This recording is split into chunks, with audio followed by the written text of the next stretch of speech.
Bom, meu povo, hoje eu quero falar com vocês de um tema muito importante, de um tema muito belo. Eu quero falar com vocês sobre a graça de Deus, a maravilhosa graça do nosso Senhor. A Bíblia diz, em Tito, no capítulo de número 2, no versículo de número 11, que a graça de Deus tem se manifestado salvadora a todos os homens. E nós podemos entender que se nós temos a possibilidade de sermos salvos, se nós temos a possibilidade de que os nossos pecados sejam perdoados, de que nós sejamos redimidos de toda a nossa culpa, isso é simplesmente um resultado da graça de Deus. Graça é um favor imerecido. É quando eu não mereço receber algo, mas mesmo assim eu recebo. É quando eu não sou digno de ter algo, mas mesmo assim Deus me dá, Deus me entrega. E se tem uma coisa que nós podemos ter como certeza, é que nós não somos dignos, nem somos merecedores do amor de Deus. Não somos merecedores, nem somos dignos do sacrifício que Cristo fez por nós na cruz do Calvário. Mas mesmo assim, Deus nos amou e mesmo assim Cristo se sacrificou por nós. A Bíblia diz em Romanos 5:8 que nisso Deus prova o seu amor para conosco, que Ele entregou o seu Filho por nós, entregou Jesus por nós, sendo nós ainda pecadores, vivendo nós ainda no pecado, ainda na escravidão do pecado. Em outras palavras, nós estávamos no fundo do poço, no lamaçal do pecado, não tínhamos valor nenhum, mas mesmo assim Deus nos amou e deu o seu Filho por nós. E isso é o resultado da graça, da misericórdia, do favor, do amor divino. Não é um mérito nosso ou uma conquista pessoal nossa. Não é porque nós temos o mesmo valor de Jesus ou o mesmo valor da vida de Jesus. Não é porque a nossa vida vale tanto quanto vale a vida de Cristo, mas porque Deus nos amou e foi bom e misericordioso para conosco. Ele se compadeceu da nossa situação e teve um amor muito profundo ao ponto de dar o seu Filho em nosso resgate. Nós jamais podemos, enquanto cristãos, nos afastar desse pensamento, nos afastar desse ponto de vista.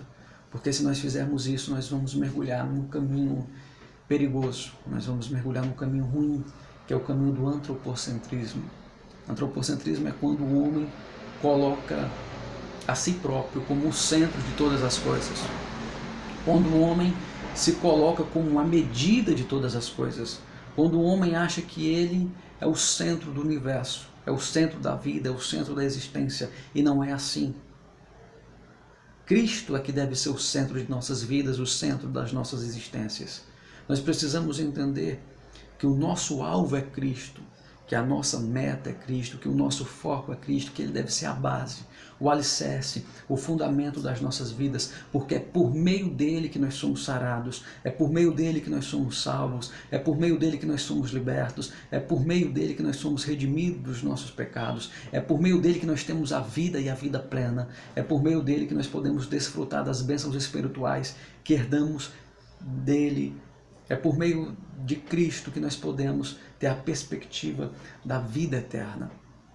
Dele, por Ele e para Ele são todas as coisas, como a Bíblia diz lá em Romanos. Então nós precisamos ter esse olhar.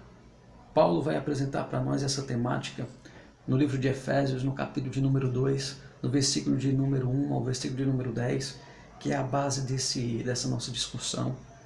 E ele vai começar na primeira parte, nos primeiros versículos logo, apresentando a condição do homem.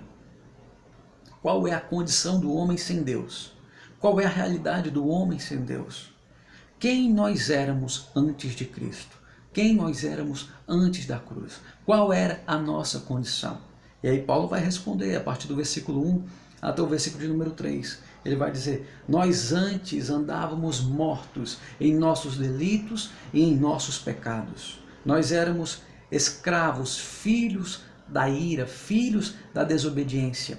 Andávamos escravos da carne, escravos da natureza pecaminosa, escravos dos nossos desejos e pensamentos. Essa era a nossa realidade antes de Cristo, essa era a nossa realidade antes da cruz, essa é a condição do homem sem Deus. É uma condição de uma vida de escravo do pecado, de escravo do mundo, de escravo dos seus desejos e da sua cobiça. Uma coisa que nós precisamos aprender sobre o pecado é que o pecado não é apenas um ato, o pecado é uma condição. A condição do homem desde que Adão e Eva pecaram no jardim do Éden passou a ser a condição de pecador. Nós passamos a ser herdeiros do pecado original. O pecado passou a fazer parte da nossa natureza, ele passou a habitar dentro de nós, no nosso interior. Jesus vai dizer isso em Mateus capítulo de número 15, no versículo de número 19. Ele diz: é do interior do homem que procede os maus desejos, o adultério, a cobiça, os homicídios. O apóstolo Tiago vai escrever em Tiago, no capítulo de número 1, do versículo 13 ao 15, que do coração do homem procede o desejo, a cobiça. A cobiça, ela gera o pecado, e o pecado, ele gera a morte. E a morte a qual Tiago se refere não é a morte física, mas a morte espiritual, a mesma morte que Paulo está citando em Efésios 2. Lá em Gênesis, no capítulo de número 6, no versículo de número 5, Deus vai dizer que o homem tem o pecado em suas entranhas. Obviamente que Deus não está falando dos órgãos do ser humano, mas ele está falando do seu interior. Ele está dizendo que o pecado habita no interior do homem. Em Gênesis 8 e 21, Deus vai dizer de uma maneira mais clara. Ele vai dizer que o homem nasce com a tendência ao pecado. Ele vai dizer que o homem é pecador desde o seu nascimento. Por quê? Porque o homem se torna herdeiro do pecado original, do pecado que foi cometido por Adão e por Eva. A partir daquele momento, todos os seres humanos que nasceram, que nascem ou que ainda vão nascer sobre a terra, eles já nascem com essa condição de pecador. Eles já nascem com essa tendência ao pecado, aquilo que não agrada a Deus, a se afastar de Deus em muitas ocasiões e em muitas circunstâncias, porque a Bíblia diz que os nossos pecados nos afastam de Deus, nos afastam da presença de Deus. Romanos 3 e 23 diz que todos pecaram e foram, por isso, destituídos da glória de Deus, ou seja, perderam a glória de Deus, perderam a presença de Deus, perderam um relacionamento com Deus. E para que esse relacionamento que foi rompido possa ser refeito, para que possa haver uma reconciliação, só havia um caminho, e não era a obra do próprio homem, porque o homem não pode reconciliar-se sozinho com Deus, ele precisa de um intermediário, ele precisa de um mediador. E quem é este mediador? Jesus Cristo. A Bíblia diz que só há um mediador entre Deus e os homens, e este é Jesus, que só há um que intercede pelos homens juntos a Deus, e é Jesus, que só há um nome pelo qual nós podemos ser salvos, que é Jesus, que é Ele que nos reconcilia com Deus, que nos traz de volta à presença de Deus e que faz com que nós recuperemos a condição para a qual Deus nos criou. Nunca foi propósito de Deus que o homem se tornasse um pecador, mas o homem fez a sua escolha e por isso ele teve essa herança ruim. Nós podemos dizer que compartilhamos com os nossos antepassados um código genético. O ser humano, a espécie humana, compartilha o mesmo código genético, compartilha um inconsciente psicológico coletivo, por isso nós temos pensamentos iguais em muitos sentidos, mas também compartilhamos uma natureza pecaminosa. Todos nós, os seres humanos, de qualquer país, de qualquer nação, de qualquer época, de qualquer geração, são todos pecadores. E por ser pecador, não tem a condição de salvar a si mesmo. Eu faço uma pergunta: você pode salvar a você mesmo? Podes tu salvar-te? Você poderia salvar a mim? De maneira nenhuma. Você não pode salvar a mim dos meus pecados, assim como eu não posso te salvar dos teus pecados. Todos os seres humanos juntos são incapazes de salvar um único homem de seus pecados. Todavia, um único ser é capaz de perdoar o pecado de todos aqueles que creem. Esse é Jesus. E é esse entendimento que nós precisamos ter. É por isso que a minha vida não tem o mesmo valor da vida de Jesus. É por isso que a vida da humanidade inteira não tem o mesmo valor da vida de Jesus. Porque Jesus entregou a sua vida na cruz para perdoar os nossos pecados e nos dar uma vida eterna. Para que nós fossemos salvos da morte eterna, que é passar a eternidade distante de Deus. A Bíblia ela vai nos apresentar pelo menos 3 tipos de mortes. E Paulo vai se referir a todas elas. Paulo vai falar sobre a morte espiritual, a morte física e a morte eterna. No texto que nós estamos meditando em Efésios, ele está falando sobre a morte espiritual. O que é uma morte espiritual? É viver longe de Deus. Todas as pessoas que estão afastadas de Deus, elas estão mortas espiritualmente. Elas só têm uma expectativa, uma esperança, se elas a aceitarem a Cristo como seu Salvador. E aí elas passam a estar vivas na presença de Deus. Elas passam a gozar do que é a vida de verdade. Existe a morte física, que é a morte natural, que todos nós conhecemos, e existe a morte eterna, que é quando um homem que já está morto espiritualmente morre também fisicamente. E aí ele já não tem mais a possibilidade de se arrepender dos seus pecados e de se converter a Cristo. E assim ele está perdido para sempre. Ele foi pelo caminho largo e ele está experimentando o destino do caminho largo, que é, como Jesus fala, a perdição eterna, a morte eterna. Mas quando nós entregamos a nossa vida a Cristo, nós experimentamos agora uma nova realidade. Nós experimentamos a vida com Cristo. E isso é o resultado da graça. Paulo deixa isso bem claro em Efésios.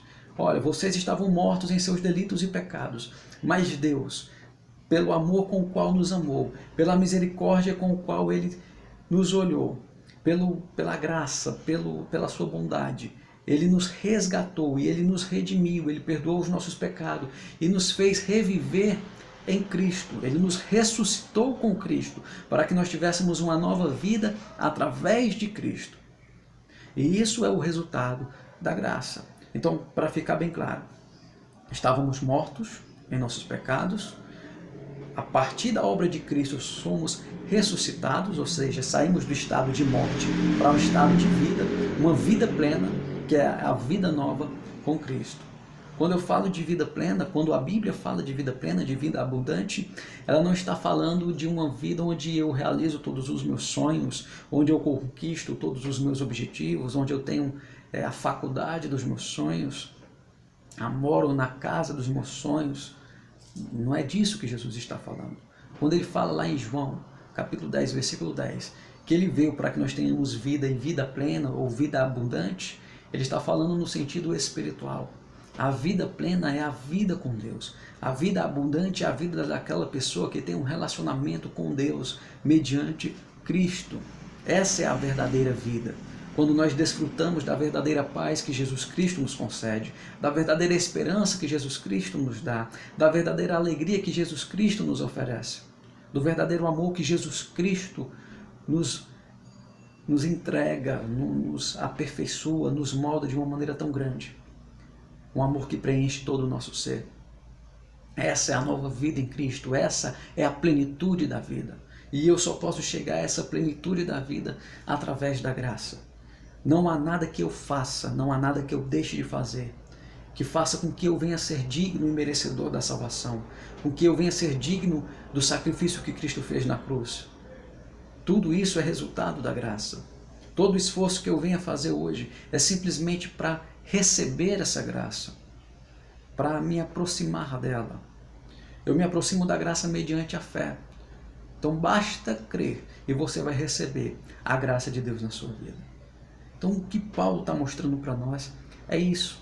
Quando nós saímos a falar do Evangelho pelas ruas, pelas praças, quando nós falamos para as pessoas de Jesus, essa perspectiva precisa estar no nosso coração.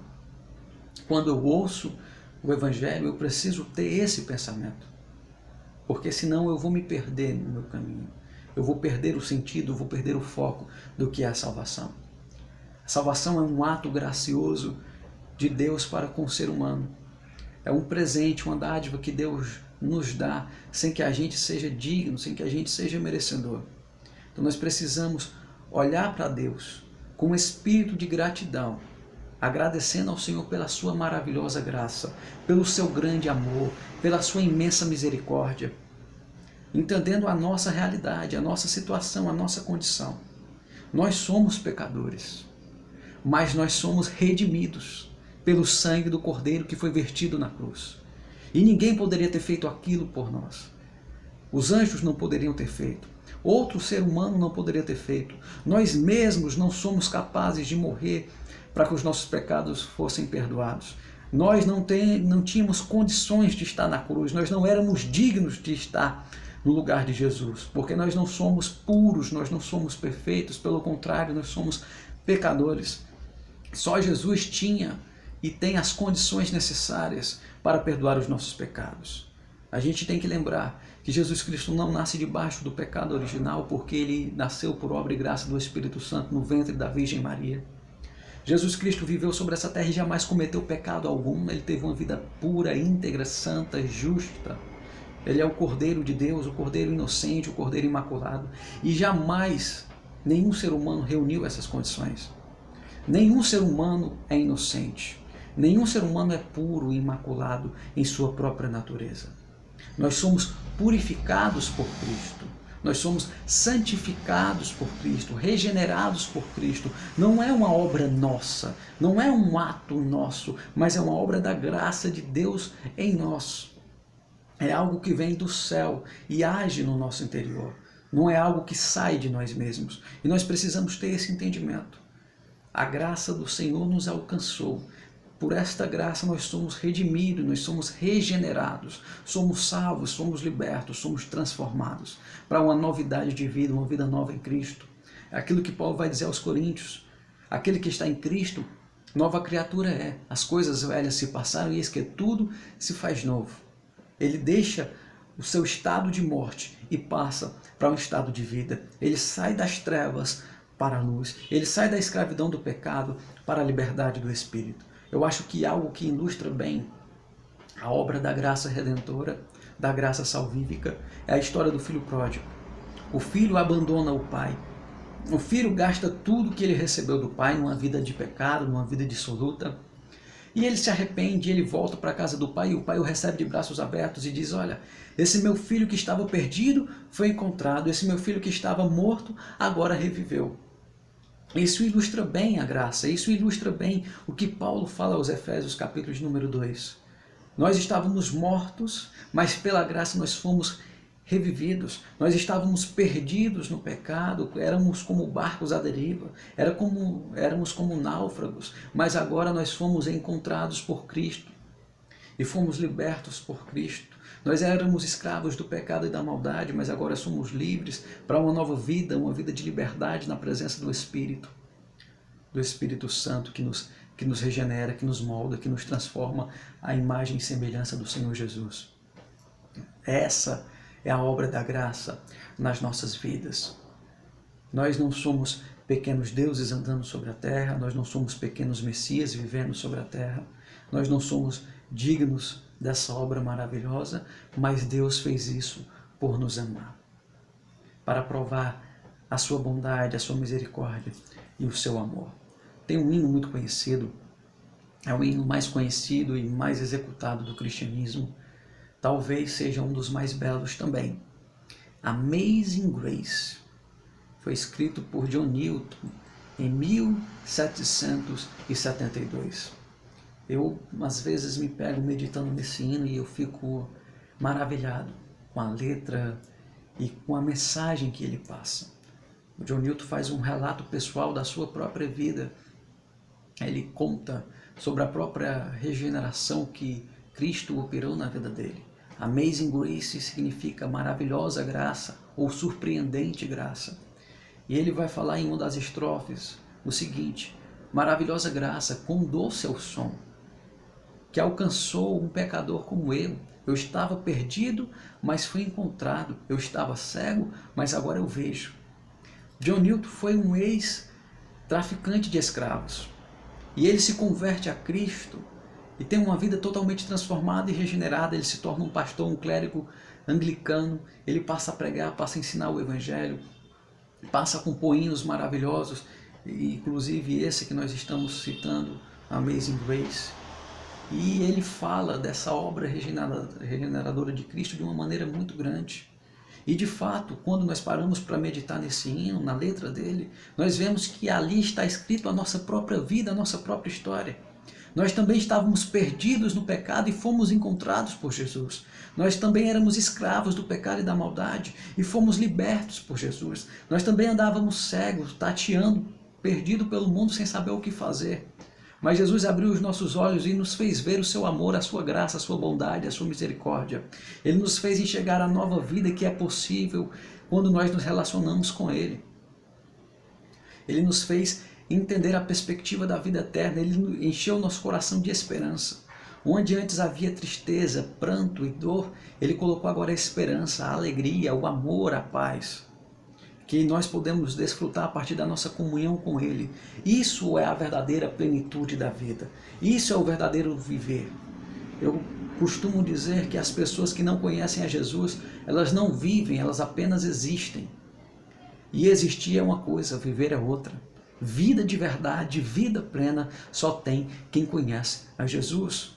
Ele diz ao seu próprio respeito: eu sou o caminho, sou a verdade, sou a vida, ninguém vai ao Pai a não ser por mim.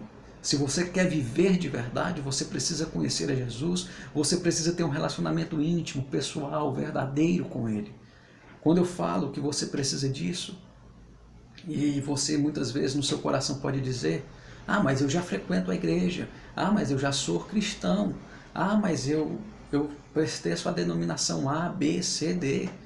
Eu não estou falando disso. Se você já vai à igreja todos os domingos, se você já pertence a uma denominação X, Y, Z, se você já tem um hábito e já tem o rótulo de cristão, muito bem, parabéns, isso é ótimo. Mas eu não estou falando disso, eu estou falando de verdadeiramente conhecer a Jesus, de verdadeiramente se relacionar com Ele. Existem pessoas que já nasceram no cristianismo, que viveram a sua vida toda dentro do cristianismo, que seus pais são cristãos, que foram ensinados no cristianismo, mas que ainda não conheceram a Jesus de verdade, ainda não tiveram um encontro pessoal, uma experiência pessoal com Cristo. E é isso que nós mais precisamos. Quando nós temos um encontro pessoal com Cristo, uma experiência pessoal com Ele, nós passamos a entender a verdadeira dimensão da graça. A graça que nos alcança, que nos transforma e que nos regenera. A graça que nos dá uma nova vida, uma nova perspectiva e que nos faz filhos de Deus, filhos por adoção e agora co-herdeiros das bênçãos espirituais. Então eu preciso, mais do que nunca, nesse tempo caótico que nós vivemos, nesse tempo onde muitas pessoas buscam respostas nos lugares errados, onde muitas pessoas escutam as vozes erradas e até repetem coisas erradas e absurdas, onde a velha e já caduca teologia liberal parece estar ganhando força, onde tem pessoas que já dizem que a Bíblia não é a palavra de Deus, onde tem pessoas que têm se banhado na água da arrogância e da estupidez do antropocentrismo, achando que a sua vida tem o mesmo valor da vida de Jesus e que ele tem o mesmo valor que Jesus e que ele é um pequeno Deus andando sobre a terra, e não é assim. Quando nós vivemos nesse mundo caótico, onde as pessoas buscam para si mestres segundo os seus próprios desejos, que atendam às suas próprias vontades, como Paulo fala a Timóteo: olha, Timóteo, nos últimos tempos as pessoas vão buscar mestres segundo os seus desejos. Elas vão ter como que comichão, coceira nos ouvidos, não vão querer ouvir a sã doutrina, mas vão querer mestres que falem aquilo que agrada a elas. Nós estamos vivendo nesses tempos, nos dias trabalhosos, nos dias difíceis. E é nesse tempo que nós não podemos perder a nossa perspectiva, a nossa visão, a real dimensão do que é a graça. Daquilo que Paulo falou: somos salvos pela graça, não é pelas nossas obras, não é pelo nosso mérito, mas pela graça de Deus. Quando nós entendemos isso, nós temos um coração mais agradecido ao Senhor, nós temos um coração quebrantado e humilde na presença do Senhor, nós nos prostramos diante dele todos os dias e agradecemos. Agradecemos a Deus pelo seu amor, pela sua bondade, agradecemos a Deus pela sua misericórdia e pelo seu perdão, agradecemos a Deus por nos dar a possibilidade de vida eterna. Então eu digo a você, procure ter um relacionamento pessoal com Jesus. Você conhece a Jesus? Se você conhece, ótimo. Você sabe de fato o que é viver. Se você não conhece, se você ainda não tem um relacionamento pessoal com Ele, eu te convido a ter, para que você possa desfrutar de todas as bênçãos e de todos os benefícios da graça de Deus. Para que você possa dizer, como John Newton disse: maravilhosa graça, quão doce é o som que me alcançou, que me atingiu, que me libertou, que me deu uma nova vida, uma nova perspectiva. Essa graça que alcançou a minha vida, que tem alcançado a vida de muitas outras pessoas, pode alcançar a vida de qualquer outro ser humano. Só basta crer, só basta se entregar mediante a fé e desfrutar dessa graça maravilhosa, dessa graça bendita e prodigiosa do nosso Deus. Eu tenho certeza que nesses dias tão barulhentos que nós estamos vivendo, nesses dias tão angustiantes, aqueles que de fato conhecem a graça e desfrutam da graça, estão em paz, estão tranquilos, pois sabem que os propósitos de Deus vão ser sempre cumpridos. Paulo falou em Efésios 2 dessa ressurreição pelo qual nós passamos ao conhecer a Jesus. Nós estávamos mortos, conhecemos a Cristo, nos entregamos a Cristo e agora estamos vivos e gozamos dessa vida vivendo na plenitude do Espírito Santo.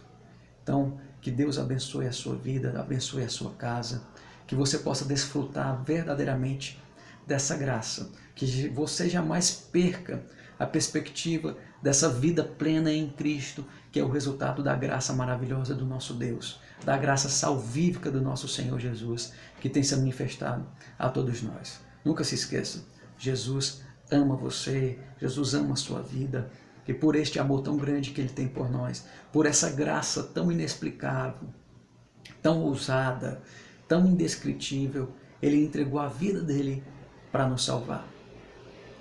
Lembre-se, a obra da cruz é resultado da graça e da misericórdia de Deus.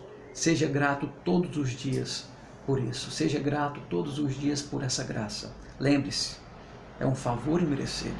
Nós não merecíamos o sacrifício de Cristo. Nós não merecemos o amor de Deus. Mas mesmo assim Deus nos amou e mesmo assim Cristo se sacrificou por nós. Como Paulo escreveu aos Filipenses, ele humilhou a si mesmo. Ele se rebaixou à condição de homem e ele aceitou morrer em uma morte terrível na cruz para salvar a mim e a você, mesmo sem nós merecermos. Procurou fazer isso por amor e simplesmente por graça, por misericórdia, por compaixão. Nunca se esqueça do grande amor de Jesus por sua vida. Nunca se esqueça que isso é resultado, é fruto da graça. E procure, dia após dia, desenvolver cada vez mais um relacionamento íntimo, profundo e autêntico com o nosso Senhor e Salvador Jesus Cristo. Fica na paz do nosso Senhor, descansa nele, confia nele e chame por ele em todos os momentos. Que Deus abençoe e até a próxima, se assim Deus nos permitir. Amém.